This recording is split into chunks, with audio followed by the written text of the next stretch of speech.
दोस्तों, एक होता है अकेले रहना और एक होता है अकेले रह करके अकेला फील करना।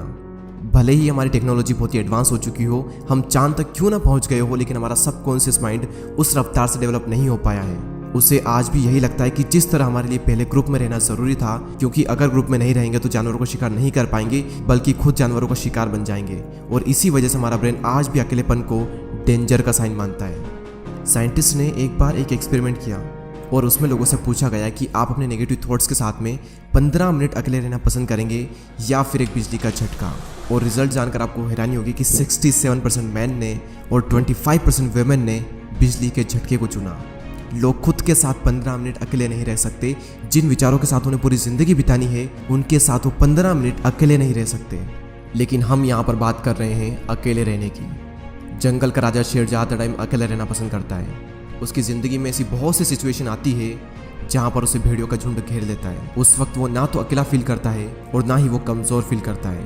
उसे पता होता है कि इन सब के लिए तो मैं अकेला ही काफ़ी हूँ। और आप ये बात जान लो कि ग्रुप हमेशा फॉलोअर्स का होता है, लीडर अकेला ही लीड करता है। शेर अकेला किसी मजबूरी के कारण नहीं रहता, बल्कि वो अपनी चॉइस से अकेला रहता है। इस दुनिया के ज़्यादातर हाईली सक्सेसफुल लोग इंट्रोवर्ट हैं। इंट्रोवर्ट यानी कि वो लोग जिन्हें अकेले रहना पसंद होता है, जो लोगों में जाना पसंद नहीं करते।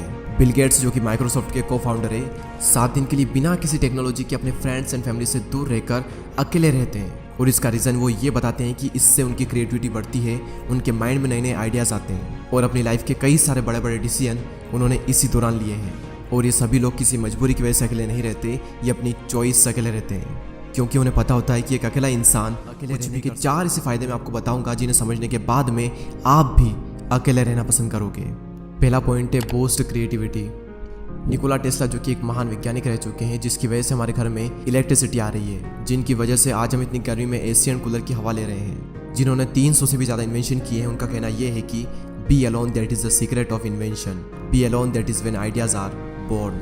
अकेले रहो क्योंकि यही वो समय है जहाँ पर आइडियाज़ पनपते हैं। अकेले रहो क्योंकि यही वो टाइम है जब इन्वेंशन होते हैं। निकोला टेस्ला जब खोज कर रहे थे तब उनके पास कोई भी ज़्यादा बड़ी टीम नहीं थी। उन्होंने ज़्यादातर जो इन्वेंशन है वो अकेले रहकर अपनी लैब में किए। और रिसर्च बताती है कि जब आप अकेले होते हो और कुछ भी नहीं कर रहे होते हो, तब आपके ब्रेन के DMN यानी कि डिफ़ॉल्ट मोड नेटवर्क में ज़्यादा एक्टिविटी होने लगती है। और इसी नेटवर्क की वजह से इंसान क्रिएटिव सोचता है, उसके ब्रेन में नए नए आइडियाज़ आते हैं। सर आइजैक न्यूटन को भी क्रिएटिविटी का आइडिया तब आया था जब वो अकेले एक एप्पल ट्री के नीचे बैठे थे।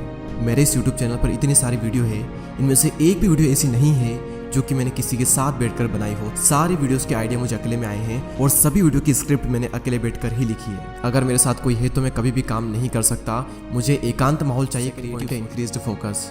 जब आप अकेले रहोगे तो उन सभी लोगों से दूर रहोगे जो कि आपका ध्यान भटकाते हैं।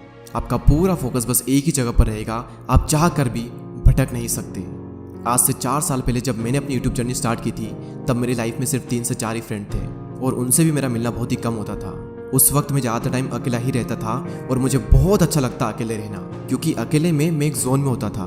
मैं भगवान का बहुत ही शुक्रगुजार हूँ कि उस वक्त मुझे लोग ज़्यादा पसंद नहीं करते थे। मेरी लाइफ में बहुत ही कम लोग थे और उसी वजह से मैं फोकस कर पाया और आज कुछ बन पाया, सिर्फ और सिर्फ क्योंकि मैं आइसोलेशन में था। अब ये आइसोलेशन क्या होता है? एक होता है अकेले रहना और एक होता है अकेले रह करके अकेला फील करना।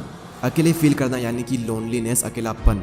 इसके लिए आपकी लाइफ में 1 से 2 लोग होने चाहिए, कुछ खास लोग जिनसे आप टाइम टू टाइम मिल लें, अपने दिल की बातें शेयर कर लें और उसके बाद फिर ख़त्म।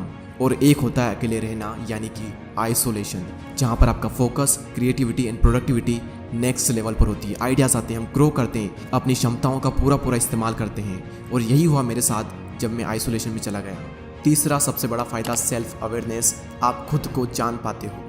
दोस्तों, एक बार मैं खाना खाने के बाद वॉक पर जा रहा था। रास्ता काफ़ी लंबा था, आधा रास्ता बीत गया। उसके बाद मैंने अपने एक फ्रेंड को कॉल किया और जब मैंने कॉल किया, जब मैं बातों में लग गया, मुझे पता ही नहीं चला कि कब रास्ता ख़त्म हो गया और कब मैं रिटर्न घर पर आ गया। यानी कि अगर हम किसी के साथ में हो तो हमारा कितना ही टाइम निकल जाता है, हमें पता भी नहीं चलता। बड़े बड़े रास्ते छोटे पड़ जाते हैं अगर हम किसी के साथ में होते हैं तो। लेकिन जब हम अकेले होते हैं तो वही समय, वही रास्ता थोड़ा लंबा लगता है और हम अपने बारे में ज़्यादा सोच पाते हैं। सेल्फ अवेयरनेस के लिए, खुद को जानने के लिए अकेले रहना बहुत ज़रूरी है। और अगर आपको ये लगता है कि आप सेल्फ अवेयर हो, आप खुद को बहुत ही अच्छे तरीके से जानते हो, तो आप सभी लोग ये बात जान लो कि 5000 ऐसे लोग थे जिनको ये लगता था कि वो सेल्फ अवेयर हैं, लेकिन जब उनका सेल्फ अवेयरनेस का टेस्ट किया गया तो उनमें से सिर्फ 10 से 15% ऐसे लोग थे जो कि सेल्फ अवेयर थे, जिन्हें अपना पेशेंट पता था, जिन्हें अपनी स्ट्रेंथ पता थी, जिन्हें अपनी वीकनेसेस पता थी। बाकी लोगों के अंदर सारी चीज़ें हैं लेकिन उन्हें पता कुछ भी नहीं है। तो अकेले समय बिताओ और खुद को जानो, क्योंकि जो पूरी दुनिया को जानने में लगा रहता है वो किसी को भी नहीं जान पाता, लेकिन जो खुद को जान लेता है वो सभी को जान लेता है। नेक्स्ट पॉइंट यहाँ पर आता है मास्टर योर इमोशन। यहाँ पर फिर से वही बात आती है कि जो इंसान अपने इमोशंस को समझ लेता है वो पूरी दुनिया के इमोशंस को समझ लेगा। Royal Enfield, Mountain Dew, Maggi और ऐसी और भी कई सारी कंपनी के आपने एडवर्टाइजमेंट जरूर देखे होंगे। ये सभी कंपनी जब भी ऐड करती है तो ये कभी भी अपने प्रोडक्ट के बारे में बात नहीं करती है। वो ये नहीं बताती कि इनके अंदर क्या क्या इंग्रेडिएंट्स है, क्या क्या स्पेसिफिकेशन है, इसका टेस्ट कैसा है। उनका सिर्फ एक मकसद होता है कि उस ऐड को वो लोगों के इमोशन के साथ में कनेक्ट कर दे, क्योंकि उन्हें पता है कि लोग इमोशनली ज़्यादा कनेक्ट होते हैं। अब सवाल यहाँ पर ये आता है कि ये जो मार्केटिंग कंपनीज है ये लोगों के इमोशन को समझ कैसे पाते हैं। सिंपल सा तरीका है कि ये लोग पहले खुद के इमोशन को समझते हैं, उसके बाद ये पूरी दुनिया के इमोशन को समझ जाते हैं। तो इन फ्यूचर में अगर आपको लोगों को इन्फ्लुएंस करना हो या फिर आपका कुछ भी ऐसा काम हो जहाँ पर आपको लोगों को इमोशनली कनेक्टेड करना हो, तो आपको खुद के इमोशन को मास्टर करना बहुत ज़रूरी है। और खुद के इमोशन को समझने के लिए आपको पहले खुद को समझना होगा, और खुद को समझने के लिए आपको अकेले रहना ही होगा।